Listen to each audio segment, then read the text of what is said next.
The scream sliced through the lazy hum of a Saturday afternoon like a knife through butter. It was sharp, desperate, and cut off so fast it left Captain Mike Harper's heart in his throat. He was in his garage, fiddling with the backup battery for his daughter Emma's wheelchair, when that sound high-pitched, raw, and wrong froze his blood. Emma. Dropping his tools, he bolted toward the front yard, his pulse hammering like a freight train. The sight that greeted him nearly broke him. Emma, his fierce, funny 10-year-old, was on the aluminum ramp leading to their porch, her small body jerking, rigid with terror, her hands locked onto the metal handrails. Her eyes, wide and pleading, screamed what her voice couldn't. A faint, acrid whiff of burnt ozone hit Mike's nose. Electricity. Mike, captain of the city's electrical safety police, snapped into action, his training wrestling down the panic clawing at his chest. He couldn't touch her or not while she was a live circuit. His eyes scanned frantically, landing on a wooden broom propped against the house. He grabbed it, his hand steady despite the storm in his gut, and with a desperate jab, hooked the broom's handle around Emma's arm, yanking her hands free from the rails. She crumpled onto the ramp, limp as a rag doll, her convulsions stopping. Mike tossed the broom aside, his gaze darting to the ramp's underside. There it was, a thin wire, barely VY-sible, snaking from the porch light's junction box, touching the ramp's metal frame. It was sloppy, amateurish, but deadly, and deliberate. His wife, Laura, burst out the door, her face twisting from confusion to horror. "Mike, what's happening?" she gasped. "Emma, call 911. Tell them electrocution, child. Then kill the main breaker in the garage. Now!" Mike barked, already kneeling beside Emma, his fingers searching her neck for a pulse. It was there, faint, fluttering, but there. Her skin was clammy, her lips tinged blue. He checked her airway, years of emergency training guiding his hands, though he'd never imagined using it on his own kid. Chest compressions started, his world shrinking to the rhythm of keeping Emma alive. The ozone smell lingered, a sick reminder of malice. And one name burned in his mind: Karen Wheeler, the HOA tyrant who despised Emma's ramp from day one. Mike's life revolved around two things: his family and his job.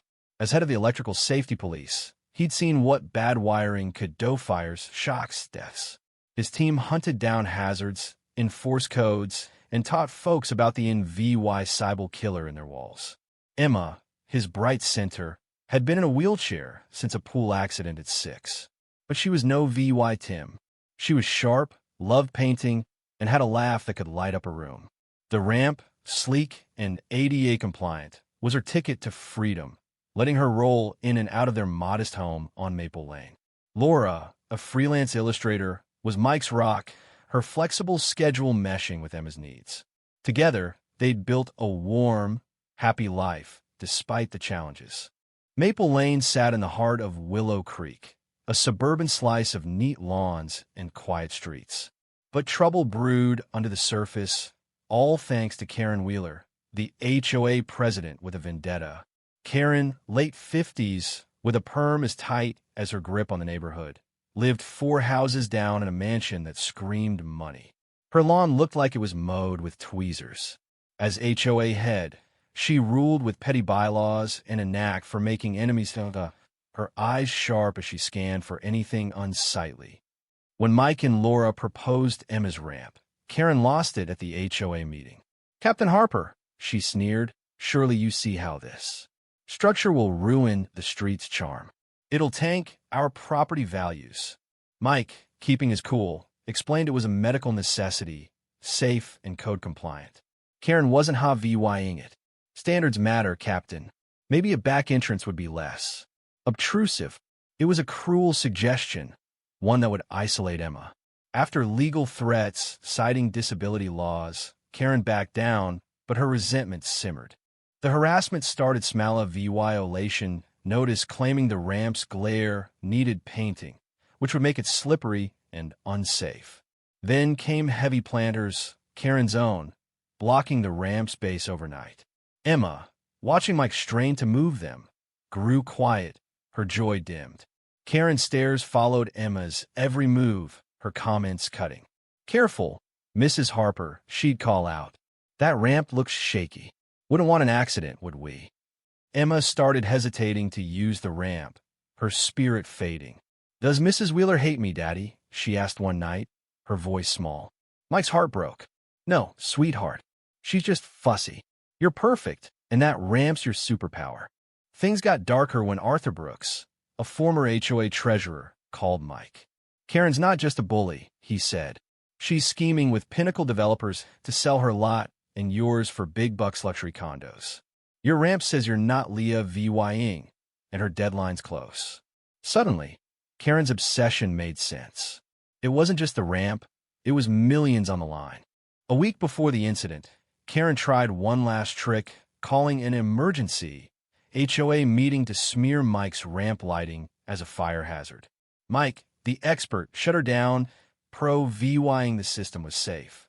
Humiliated, Karen's face twisted with rage. That night, she must have snapped. She ran a wire from her backyard floodlight, 120 volts along the fence, through ivy and under a bush, stripping it to touch the ramp's underside. It was a death trap, and Emma, gripping both handrails, completed the circuit. As sirens wailed, Laura confirmed she'd cut their power, but Mike knew the wire came from Karen's side. He kept up CPR until paramedics took over, whisking Emma to the hospital. Mike, now all cop, pulled on dielectric gloves and traced the wire to Karen's property, cutting it safely. His team arrived, led by Sergeant Dan Reese. "Attempted murder," Mike said, voice flat. "Karen Wheeler, house 214. Secure the scene, then we get a warrant." At Karen's, she was pruning roses, all fake calm. "Captain Harper," she cooed. "Is your girl okay? Such a worry, those accidents." Mike's fist clenched. "My daughter was electrocuted by a wire from your property," he growled. Karen gasped theatrically. "Slander. Maybe your wiring's faulty. I warned you about those lights." Mike didn't flinch. "We're getting a warrant. Cooperate or don't. Your call." Karen scoffed, slamming her door. The warrant came fast. Karen refused entry, so they forced it. She screamed about her rights, but Mike's team found a smoking gun, wire matching the ramps, cutters, tape, and gloves with aluminum traces. Her office held Pinnacle contracts and a calendar with deadlines circled. Worst of all, printouts on electric shocks and their effects. The motive was clear as day. That night, Karen called an HOA meeting to play VY Tim, but Mike crashed it, flanked by cops. "Janice Wheeler," he said, voice like steel, "you're under arrest for attempted homicide of Emma Harper." The room went silent as Karen's facade crumbled. "This is insane," she shrieked, but handcuffs clicked, and she was let out, babbling.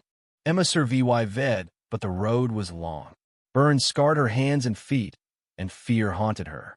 Therapy helped, and neighbors, shamed by Karen's actions, rallied, adding flowers and lights to the ramp. Karen's trial was a circus. Her defense painted her as a saint, but the EVY Denke buried her. Guilty of assault with a deadly weapon, reckless endangerment, and more, she got years behind bars. Her mansion sold to pay Emma's medical bills. The HOA reformed, passing laws to protect disabled residents. Emma, scars and all, rolled down her ramp months later, laughing at a community picnic, her light back. But here's the thing, what would you do if someone targeted your family like that? Was Karen just greedy, or was she unhinged? Should HOAs have this much power, or are they a suburban dictatorship? And what's it say about us when a kid's safety gets trumped by property values? Drop your thoughts below, hit that like button, and subscribe. You need to talk about this.